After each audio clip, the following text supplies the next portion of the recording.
नमस्कार, सवाल इंडिया का में आपका स्वागत है। ये एक महीने से ज़्यादा का सफ़र हमारा जो कि ग्रेटर नोएडा से अलीगढ़ होते हुए देवबंद, सहारनपुर, मुजफ्फरनगर, रामपुर, करहल, शाहजहांपुर, बरेली, उसके बाद कासगंज और घूमते घूमते घूमते घूमते घूमते अलग अलग जगह करते करते यहाँ पर बनारस में आकर के ख़त्म हुआ है, वाराणसी में। आज 7वें चरण का मतदान जारी है। अब से कुछ देर में वो भी समाप्त हो जाएगा और पूरी तरीके से इंतज़ार रहेगा कि लखनऊ की ट्रेन कौन पकड़ेगा, लखनऊ में किसकी टिकट कंफर्म होगी और किसकी कट जाएगी उस ट्रेन में। ये सारी चीज़ें 10 तारीख को तय कर दी जाएंगी। लेकिन ये जो लखनऊ एक्सप्रेस की पूर्वांचल बोगी है, उसमें कितने लोग चढ़ेंगे और कितने उतरेंगे, क्योंकि यहाँ पर टिकट जाति समीकरण के हिसाब से कंफर्म होती है। तो वो किसने फॉर्मूला फिट बैठा रखा है, ये देखते बनेगा। और पूर्वांचल की बोगी सबसे ज़रूरी बोगी होती है लखनऊ एक्सप्रेस की, ये आप जान लीजिए। तो यहाँ जो कंफर्म होगा वही सफलतापूर्वक लखनऊ पहुँच पाएगा और उसी की सरकार बनेगी। तो आइए, इससे पहले कि हमारा आज का एक कार्यक्रम का सफ़र शुरू करें, आपको ये बता दें कि पोलिंग परसेंटेज, जैसे हम आपको बता रहे थे कि अब तक 46.40 हुआ है। ये 3 बजे तक के प्रोविजनल नंबर्स हैं, ये बदलते भी हैं। लेकिन एक चीज़ जो हमने प्रथम, द्वितीय, तृतीय, चतुर्थ, पंचम, छठे चरण में सब जगह देखा और इसमें भी देख रहे हैं कि औसतन 2% की गिरावट 2017 की तुलना में हो रही है। इस 2% की गिरावट के मायने क्या हैं, ये किसको नुकसान पहुंचाएगा? ये 2% का कंसिस्टेंट गिरावट, ऐसा नहीं है किसी एक चरण में कम हो रहा है, कम ज़्यादा करके एक औसतन रूप से 2% की गिरावट हो रही है। इससे पहले कि हम आप तक और रिपोर्ट लेकर के आएँ, मैं यहाँ स्वागत करना चाहता हूँ। वाराणसी में हम हैं और जैसे कि मैं हमेशा कहता हूँ, अजय सिंह को अगर आप नाराज़ कर दें तो फिर आप यहाँ पर कुछ नहीं कर सकते। अजय सिंह हमारे साथ हैं। अजय जी, ये जो पोलिंग परसेंटेज है, इसमें जो यहाँ पर भी आप देख रहे होंगे 2017 के मुकाबले करीब 2% कम वोटिंग चल रही है। शहर का मिजाज क्या है, आपकी क्या रीडिंग? संकेत जी, जो 2% कम की बात कर रहे हैं, तो आपको सबसे पहले ये देखना होगा कि 2017 में 2% बढ़े थे और उस 2% बढ़ने से कितनी सीटें भाजपा के पास गई थी। तो लिहाजा जब ये कम होगा तो किसका नुकसान होगा, ये आप समझ सकते हैं कि क्या आएगा। बनारस शहर की अगर आप बात कर रहे हैं तो बनारस के शहर में इतना शांत मैंने नहीं देखा जितना कम वोटिंग परसेंटेज फिलहाल 3 बजे तक हुआ है। यहाँ भी लगता है कि अभी 45, 46, 44, 43 कुछ बूथों पर। 17 में कितना था? 17 में अब तक तकरीबन जो है वो 50 के आसपास पहुँच गया था, 48-50। तो 3-4% की गिरावट अभी 3 बजे तक के बीच में नज़र आ रही। हम पक्के महाल में गए, वहाँ बहुत उत्साह मुझे नज़र नहीं आया। शहर दक्षिणी में गए, उत्तरी में गए, कैंट में गए, तो उन इलाकों में उतना उत्साह नज़र नहीं आया। लेकिन वोटिंग तो हो रही है और 2% जो आप कह रहे हैं, हो सकता है कि पिछले के मुकाबले बनारस में 57% 2017 में गई थी। तो अगर 57% नहीं जाती है तो फिर समझा जाएगा, या शाम तक अगर लोग निकल के आते हैं तो अच्छी बात होगी। नहीं तो वो कमी जो है निश्चित रूप से भाजपा के लिए दिक्कत होगी, क्योंकि बनारस जो है वो उनका गढ़ है इस सिटी में। मतलब उसके अलावा आप कई के सन 89 से लोग जीतते आ रहे हैं, मेयर से लेके सभासद से लेके सब कुछ बीजेपी का होता है। तो प्रधानमंत्री नरेंद्र मोदी के गढ़ में वोटिंग कम होना, जहां खुद उन्होंने रोड शो किया, जहां वो 3 दिन रुके, सब जगह गए, तो ये बताता है कि क्यों ये रोड शो हुआ, ये बड़ा सवाल खड़ा करेगा। जातीय समीकरण के बारे में आप क्या कहेंगे? यहाँ पर जो जातीय गणित होती है उसको लेकर के बहुत चर्चा हुई है। बनारस की तो पॉलिटिक्स अलग है, काशी विश्वनाथ कॉरिडोर, विकास, टूरिज्म रिलेटेड इकोनॉमी बनाने की बात, लेकिन पूर्वांचल की जो कास्ट बेस्ड एरिथमेटिक है उसको आप किस तरीके से देखते हैं? देखिए, पूर्वांचल में जो कास्ट बेस्ड है उसमें सबसे ज़्यादा जो आता है वो ओम प्रकाश राजभर और पटेलों की राजनीति आती है, अनुप्रिया पटेल। उसके साथ चटनी और नमक की तरीके से अगर आप देखिए तो निषाद पार्टी आ जाती है, निषाद हैं। इस बार जो है कुशवाहा समाज ने अपना जन अधिकार पार्टी बनाया, उनकी अलग पार्टी है। इसके अलावा छोटी छोटी कुछ और पार्टियाँ हैं जो बहुत छोटी छोटी कश्ती में होती है, लेकिन बड़े घटक के दल के रूप में अगर देखा जाए तो ओम प्रकाश राजभर और पटेल राजनीति आती है। पटेल राजनीति में इस बार दो बड़ा फैक्टर हुआ। ओम प्रकाश राजभर तो सीधे समाजवादी पार्टी के साथ चले गए, 2017 में वो बीजेपी के साथ थे और बीजेपी को बड़ा गेन कराया था उन्होंने। और पूर्वांचल की तकरीबन मतलब हम समझते हैं 3 दर्जन के लगभग ऐसी सीटें हैं, ज़्यादा सीटें हैं जिनमें 5,000 से 25,000 तक राजभर के वोट हैं, जो वोट आते हैं, यानी कि बहुत इम्पोर्टेंट है वो। और उसके अलावा जो पटेल की राजनीति, तो पटेल में दो धड़ा हो गया, एक अनुप्रिया पटेल का और एक उनकी माता का कमेरावादी। हाँ। इस बार कमेरावादी लड़ तो 7 सीट पर रही है, लेकिन पटेलों का ज्यादा रुझान उधर दिखाई पड़ा। कई ऐसी सीट है, जैसे अब आप देखिए कि केशव मौर्य में पल्लवी पटेल खुद हैं कमेरावादी की। अलग बात है कि सपा के कैंडिडेट के रूप में वो चुनाव लड़ रही हैं, लेकिन उन्होंने एक अपने लोगों के बीच में एक नया मैसेज दिया है। तो यहाँ पर बनारस में से रोहनिया में उनके वो लोग लड़ रहे हैं, अभय पटेल लड़ा है, बहुत अच्छा सीट लड़ रहा है। पिंडरा में उनका जो प्रत्याशी लड़ रहा है वो भी प्रत्याशी उनका ठीक ठाक लड़ रहा है। तो एक पटेल राजनीति और ये राजनीति में सपा आगे निकलती दिखी। ठीक है। सौरभ शुक्ला भी अब हमारे साथ जुड़ गए हैं। सौरभ, ये बताइए कि ये तो वाराणसी शहर का मिजाज हो गया, आप गाजीपुर गए, मऊ गए, बहुत सारी अलग अलग जगहों पर गए हैं और आपने सही मायने में ये जो बड़े सेंटर्स हैं उनसे हटकर बहुत छोटे छोटे और ज़रूरी सेंटर्स में भी जा करके रिपोर्टिंग की है। ग्रामीण क्षेत्र में, पूर्वांचल के ग्रामीण क्षेत्र में आपकी क्या रीडिंग है? हाँ देखिए, बिल्कुल एक बहुत अच्छी बात अजय जी बता रहे थे, जैसे कि उन्होंने बताया कि जैसे मिर्ज़ापुर सीट ले लीजिए, मिर्ज़ापुर सीट कुर्मी बाहुल्य सीट है, मिर्ज़ापुर से लोकसभा सांसद हैं अनुप्रिया पटेल। तो जाहिर सी बात है वहाँ पर अनुप्रिया पटेल अच्छा परफॉर्मेंस किया था। पिछली बार उन्होंने 5 सीटें, पाँचों सीटें बीजेपी और अपना दल ने जीती थी। लेकिन इस बार तमाम दूसरे बिंदु हैं, जैसे कि एक बहुत अहम बिंदु है जिसकी चर्चा अजय जी ने बस जिक्र किया, उसकी चर्चा नहीं की। बाबू सिंह कुशवाहा, जो कुशवाहा हैं, कुशवाहा समाज के नेता हैं, उन्होंने अपना एक दल बना रखा है, उसमें वो ओवैसी के साथ लड़ रहे हैं। और आप देखेंगे, जाएंगे तो काफ़ी मात्रा में जो कुशवाहा हैं वो समाज के लोग बाबू सिंह कुशवाहा की पार्टी को वोट दे रहे हैं, खासकर ग्रामीण अंचल में, जिन्होंने पिछली बार भारतीय जनता पार्टी के लिए वोट किया था।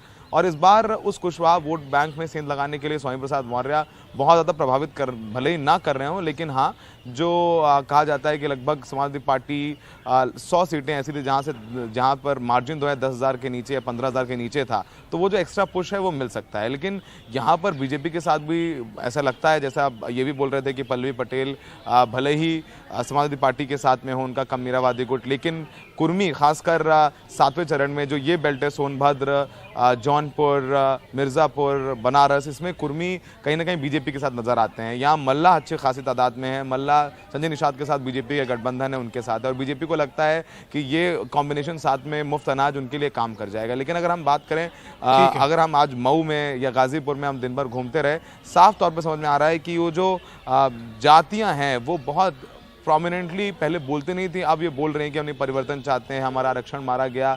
और एक और बहुत अहम बिंदु जिसको खत्म करेंगे करके जो लोग सोच रहे हैं मायावती कमज़ोर हो गई हैं, उनका जो दलित वोट बैंक है उनको छोड़ गया है, तो बिल्कुल गलत है। दलित वोट बैंक बिल्कुल इंटैक्ट है। यहाँ बात करिए दलितों से, वो बोलेंगे कि हम बहन जी मायावती के साथ में हैं। तो अब तमाम ये गणित है हम लोगों के साथ, वो 10 तारीख को पता चलेगा क्या सटीक बैठता है।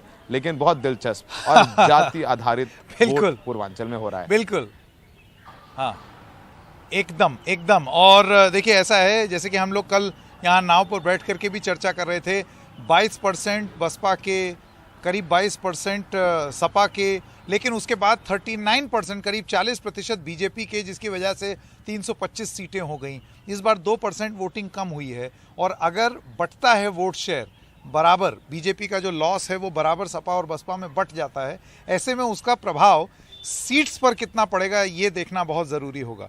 आपका बहुत बहुत धन्यवाद। कुर्बान अली वरिष्ठ पत्रकार और ब्रजेश शुक्ला वरिष्ठ पत्रकार हमारे साथ जुड़ गए हैं। कुर्बान जी, मैं सबसे पहले आपके पास आना चाहता हूं, आपको क्या लगता है कि ये मान लेना कि लो वोटिंग परसेंटेज बीजेपी का नुकसान है, तो फिर फ़ायदा किसका है? क्योंकि अगर वोट कम हुए, परसेंटेज 2% गिरा और बाकी जो वोट जो पड़ा है वो अगर बट रहा है, तो ऐसे में घाटा किसको है? आपका क्या विश्लेषण है? संकेत, मुझे लगता है कि अभी ये जो 1 या 2% की बात हो रही है, हिंदू अखबार ने अभी 2 दिन पहले ये पूरा विश्लेषण छापा था और बताया था कि पिछली बार की तुलना में और इस बार की तुलना में कोई बहुत ज्यादा फर्क नहीं है, 1 से 2% का है। और चूंकि माना यह जा रहा है कि उत्तर प्रदेश के इन चुनावों में कोई लहर ना तो गठबंधन के पक्ष में और ना भारतीय जनता पार्टी के खिलाफ नजर आ रही है, ऐसे में ये नतीजा निकाल पाना बहुत मुश्किल होगा कि इस 1-2% वोट के कम हो जाने से भी बीजेपी को नुकसान होगा या नहीं होगा। हालांकि ये जो गढ़ है जहां आप खड़े हुए हैं इस वक्त, समाजवादी पार्टी का और गठबंधन का गढ़ माना जाता है, और ये उस मंडल की प्रयोगशाला भी है जिसमें पिछड़ी और अति पिछड़ी जातियों को इकट्ठा करने की कोशिश हुई है, गोलबंदी हुई है।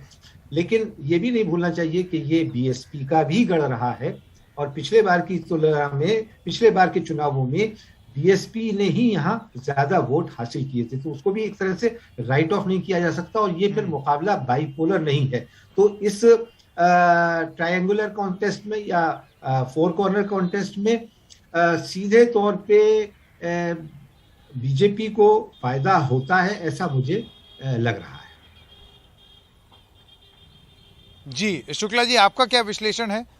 आपको लगता है कि जहां ये लड़ाई बाइपोलर की जगह मल्टी कॉर्नर्ड हो जाए, जिसमें बसपा भी है, सपा भी है, भाजपा भी है, और अगर मान लिया जाए कांग्रेस भी है, तो आपको लगता है कि इससे फायदा भारतीय जनता पार्टी को होता है क्योंकि विपक्ष का वोट बटेगा? ये अपने हर सीट वाइज उसके अलग अलग आकलन हैं। अब जैसे आप देखेंगे कि तमाम ऐसी सीटें हैं जहां पर बसपा अपना वोट बैंक, जो वोट है उसका कोर वोट, जो मायावती का सजाती है, वो वोट पा रही है बसपा। ऐसा नहीं है कि पहले हम लोग आकलन कर रहे थे कि बसपा साहब बिल्कुल एकदम लड़ाई से बाहर है, ऐसा नहीं हुआ है। आप कहीं भी जाइए, उत्तर प्रदेश के तमाम क्षेत्रों में मैंने दौरा किया, मैंने देखा उनको वोट मिल रहा है। लेकिन एक चीज बड़ी वो है, समाजवादी पार्टी के साथ एक मजबूती से जो मुस्लिम है यादव, वो मजबूती जा रहा है। लेकिन इसके साथ एक और भी बड़ी बात है कि एक नया वोट बैंक तैयार हुआ है, जो आपको मतगणना के समय समझ में आएगा, इसको दिखेगा, वो है लाभार्थी वोट बैंक, और वो भी बड़ी मजबूती से एक तरफ जा रहा है। अब इसके परिणाम क्या होंगे, ये तो परिणाम मतगणना में मालूम होगा। लेकिन ये जरूर है कि अपनी अपनी जो वोट बैंक है उसको संभालने की कोशिश की गई है। बीजेपी का कुछ नुकसान भी हुआ है, कारण है कि जो अति पिछड़ा वोट है कुछ छिटका है, लेकिन जो ये योजनाएं चली हैं उसने उसको काफी हद तक जोड़े रखा है। अब निष्कर्ष अंतिम रूप से मालूम होगा कि क्या आता है क्या नहीं आता है। मुझे शुक्ला जी आपकी ये बात बहुत ही बढ़िया लगी। ये जो आपने बोला है ना, ये जो नाराजगी वोट बैंक है, रूठा हुआ vote bank, upset vote bank, ब्राह्मणों में वो लोग जो बीजेपी से नाराज हैं, मुसलमानों में वो वर्ग जो कि सपा से नाराज है कि ये हमारा सिर्फ फायदा उठाते हैं, इन्होंने हमारा किया क्या, या पटेलों में वो वोट बैंक जो कि अनुप्रिया पटेल से ठगा हुआ महसूस करता है, या स्वामी प्रसाद मौर्य का एक वोट बैंक जो कि मौर्य समाज में ठगा हुआ महसूस करता है। ये नाराजगी वोट बैंक कहाँ जाएगा, ये एक बहुत ही रोचक विश्लेषण है जिस पर हम बाकायदा समय देंगे आगे विश्लेषण में, क्योंकि अब जब तक नतीजा नहीं आ सकता तो करना क्या है, विश्लेषण ही तो करना है। आप लोगों का बहुत बहुत धन्यवाद। दोनों का एक छोटे से ब्रेक के लिए रुक रहे हैं। ब्रेक के बाद जब आएंगे तो आपको एनडीटीवी और कू की एक विशेष पेशकश दिखाएंगे। बने रहिए सवाल इंडिया का।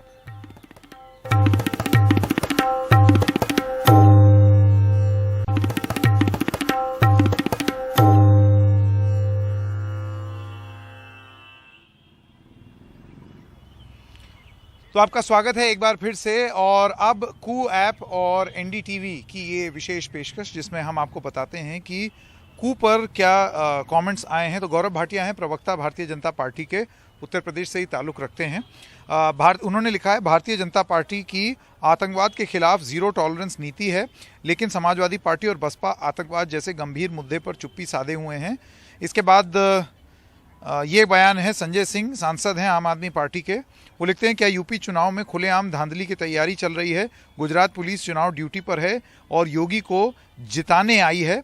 हरियाणा, दिल्ली, उत्तराखंड, झारखंड, बिहार, राजस्थान का बॉर्डर यूपी से लगता है, तो गुजरात से पुलिस की वर्दी में ट्रेंड बीजेपी वर्कर क्यों बुलाए गए हैं, ये उनका दावा है। तो आइए अब आपको क्योंकि हम वाराणसी में हैं तो अजय सिंह और हमने बनारस के एक बड़े प्रसिद्ध नागरिक से बात की, संगीतकार, शास्त्रीय संगीत के, मैं नहीं मानता कि इससे बड़े ज्ञानी हो सकते हैं, पंडित छन्नूलाल मिश्रा। उन्होंने आज अपने मताधिकार का प्रयोग किया। क्या कहा उन्होंने और कैसे गाने के माध्यम से उन्होंने लोगों को रिझाने की कोशिश की कि वो जाएं और वोट डालें। आइए सुनते हैं ये बातचीत। आखिरी चरण के चुनाव में मतदान करने सब लोग निकले हुए हैं। बनारस जो है वो संगीत के लिए भी जाना जाता है और संगीत का जो एक स्पंदन है, देखिए इन्होंने जो है ये जो है इत्र लगा रहे हैं। छन्नूलाल जी हमारे साथ हैं और ये जो इत्र की सुगंध है ये अपने वोटों से अभी इन्होंने जो है लोकतंत्र में अपने मताधिकार का प्रयोग करके एक जो है वो सुगंध उन्होंने फैलाने की कोशिश की है। संकेत कि अपने बहुत ही बढ़िया इत्र है, है बहुत ही जबरदस्त खुशबू। महाराज जी ये बताइए, ये तो इत्र की खुशबू है, लोकतंत्र की खुशबू मतदान है कि नहीं, और क्या सब लोगों को ये करना चाहिए कि नहीं? मतदान सबको करना चाहिए और कोई छूटना नहीं चाहिए और देश के लिए सबसे महत्वपूर्ण काम है ये। एक वोट से हार जीत होता है। तो हम दो शब्द हम गा के बोल रहे हैं। हाँ। ओटवा सबके हो जरूरी भैया देशवा के लिए, ओटवा सबके हो जरूरी भैया देशवा के लिए, अपने देशवा के लिए, अपने जनता के लिए, वोटवा सबके हो जरूरी भैया देशवा के लिए। अपने अपने घर से निकल के आवा दे दा वोट, जैसे देश का हो भलाई, जैसे देश का हो उन्नति, वही के दी है वोट, वोटवा सबके हो जरूरी भैया देशवा के लिए, भैया देशवा के लिए। एक वोट से हार जीत हो मन में ली है सोच, एक वोट से हार जीत हो मन में ली है सोच, जैसे दोष को हो भलाई, जैसे देश को हो भलाई, वही के दिया वोट, वोटवा सबके हो जरूर भैया देशवा के लिए, भैया देशवा के लिए, भैया देशवा के लिए। एक मेरा सवाल आपसे ये है, अभी प्रधानमंत्री आए थे, आप उनसे मिले भी थे, वो आपसे मिले, आपने उनको आशीर्वाद भी दिया। आपको क्यों लगता है कि वही आशीर्वाद के पात्र हैं और लोग नहीं हैं? क्योंकि और भी बहुत लोग हैं, वो भी इस चुनावी मैदान में हैं। आपको क्यों लगता है कि वही ठीक है? हमको इसलिए लगता है कि हमसे कोई मिलता नहीं है। अरे बाप रे बाप। जब कोई मिले तो उसको आशीर्वाद दे। हाँ। और जब नहीं मिलता है, मोदी जी मिलते हैं। हाँ। और वो हाथ जोड़ते हैं। हाँ। और लोग हाथ भी नहीं जोड़ते हैं, न मिलते हैं, न आते हैं हमारे पास। हाँ। तो हमारा आशीर्वाद एकदम फालतू नहीं है। जो आएगा उसको देंगे। हाँ। हमारे सभी मित्र हैं, सभी हित हैं, सभी पार्टी के लोग हमारे अपने हैं। हमारे साथ छन्नू महाराज जी थे, संकेत जी के साथ हम लोगों ने जो इनसे बातचीत की, वो निकल करके यही आया कि सबको मतदान करना चाहिए, ये एक बड़ी बात है। वाराणसी से संकेत उपाध्याय और सचिन गुप्ता के साथ अजय सिंह, एनडीटीवी इंडिया।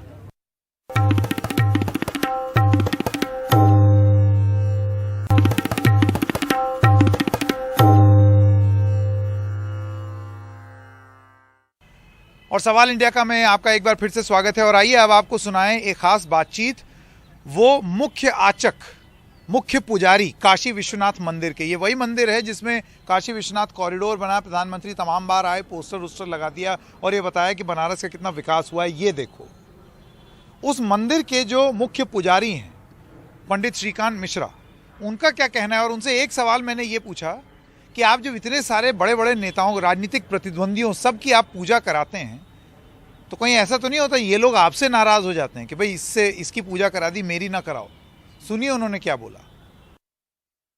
मताधिकार का प्रयोग आपने भी कर दिया।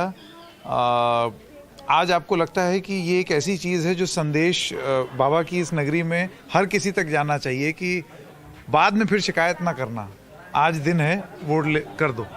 यह लोकतंत्र का महा उत्सव है। हाँ। और लोग कहते हैं कि सबसे पहले मतदान फिर जलपान। लेकिन हम सबसे पहले बाबा का ध्यान करते हैं और आप देख सकते हैं मेरा हाथ एकदम लाल हो गया। हाँ। पूरा बाबा की आरती में जो चंदन और विभूति और अबीर गुलाल, क्योंकि हमारे यहाँ काशी में रंगोत्सव वसंत पंचमी से प्रारंभ हो जाता है और ये रंगभरी एकादशी और होली तक चंदन के ऊपर ये अबीर गुलाल ये चलता है। आपसे आपका राजनीतिक मत पूछने का मेरा कतई भी उद्देश्य नहीं है, लेकिन मैं आपसे ये जानना चाहता हूँ कि क्या आपको लगता है कि ये मान और कद काशी का वो भले ही राजनीतिक कारणों से वो बढ़ा है या वो हमेशा से ही था और राजनीति बाद में आई है? जो अनंतानंत ब्रह्मांड, मायांड, जीवांड, शाक्तांड और प्रकृत्यंड को चमत्कृत करने का सामर्थ्य रखती है वह काशी है। तो काशी सबको अपना लेती है बड़े प्यार से। यहाँ जो भी आता है भगवान के दरबार में वह निश्चित रूप से सशक्त होकर के जाता है। आपको लगता है जो कॉरिडोर बना है जिसकी वजह से अब लोग पहले भी आते थे और अभी भी लोगों का आना जो है वो बढ़ा है, आपको लगता है इससे काशी का मान और मान्यता और ज़्यादा बढ़ी है? जिनको कठिनाइयों का सामना करना पड़ता था, गलियों में से जाकर के गुजरना पड़ता था, जो अशक्त थे, जो वृद्ध थे, जो दिव्यांग थे, ऐसे लोगों की इच्छा होती थी कि बाबा के दरबार में जाकर के हम अपनी हाजिरी लगा सकें, वह सब असमर्थ होते थे।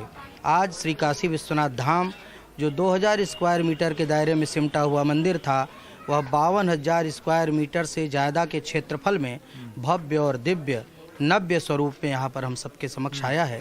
तो हम सब के लिए बड़े गौरव की बात है। मेरा एक आखिरी सवाल, आप तो इतने सारे जो राजनेता आते हैं उनको पूजा करवाते हैं, ये सब राजनीतिक प्रतिद्वंदी हैं, ये जब आते हैं पूजा करने काशी विश्वनाथ में तो आप अपने आप को कहाँ पाते हैं? कहीं ऐसा तो नहीं होता कि आप इनकी राजनीति में कहीं फंस के रह जाते हैं? यह बहुत संकीर्ण सोच है।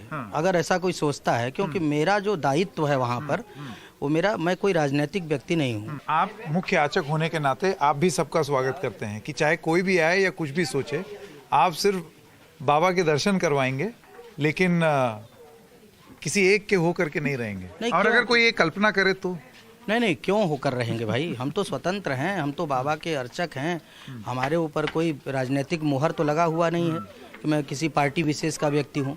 हमारा कर्तव्य है कि वो आता है, वो अपेक्षा रखता है कि हम सांगोपांग भगवान का पूजन अर्चन करना चाहते हैं, तो मैं अपने दायित्व का निर्वहन करता हूँ।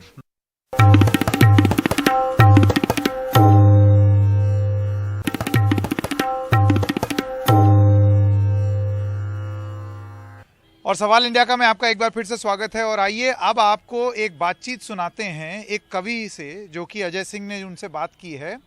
इनके दरअसल पहले नाम की चर्चा राजनीति में बहुत हुई है उत्तर प्रदेश की, और उनका नाम है सांड। अजय सिंह ने बात की सांड बनारसी से, और आप जानते हैं कि ये शब्द प्रचलन में क्यों आया। अगर बीजेपी चुनाव हारती है, अगर, तो उसके पीछे सांड एक बहुत बड़ी वजह रहेगी। सुनते हैं बातचीत। हम जिस पोलिंग बूथ पर यहाँ आए हैं गोदौलिया में, जिस पूछे तो यहाँ पर एक सांड टाइटल के शख्स हैं जो वोट डालने आए थे। ये वो सांड नहीं है जिनको लेकर के राजनीति हुई, लेकिन ये सांड बनारस में बहुत पॉपुलर हैं, बनारस के इर्द गिर्द बहुत पॉपुलर हैं। जी हाँ, हम बात कर रहे हैं कवि सांड बनारसी की। पहले तो बता रहे हैं आपसे कि हम जब अमेरिका में कविता पढ़ रहे थे तो दो जोड़े उठे, उन्होंने कहा कि आप क्लिंटन और लेवेस्की पर कविता सुनाएं। तो हमने कहा कि चोर को चोर, साह को साह, गुणी को सदा ही गुणी पहचाने, एक दीवानी को माने दीवाना और दीवाना दीवाना ही जाने। क्लिंटन और लेवेस्की का मामला भारत का पशुसाड़ क्या जाने। क्लिंटन और लेवेस्की का मामला भारत का पशुसाड़ क्या जाने। अब प्रेमी तो आज सभी यहाँ बैठे हैं, इश्क की बात है इश्क ही जाने। तो ये सांड बनारसी है और बनारस की यही जीवंतता है। इस चुनाव में भी जो है आपने जिस तरीके के मुद्दे उठाए, जन कवि हैं, लिहाजा वो जनता की बात करते हैं। और चूंकि नाम सांड बनारसी है, इसलिए यही है कि सांड को जो है वो आप कहीं उनके लिए व्यवस्थित कर दीजिए, वो भी हमारा पशुधन है, और उसके लिए कहीं मुकम्मल व्यवस्था करिए। अगर आप लगाने की वो कर रहे हैं तो गौशाला रखिए और उनके लिए उचित व्यवस्था रखिए, छुट्टा मत छोड़ दीजिए जो लोगों का नुकसान कर सके। वाराणसी से पुरुषोत्तम के साथ अजय सिंह, एनडीटीवी इंडिया।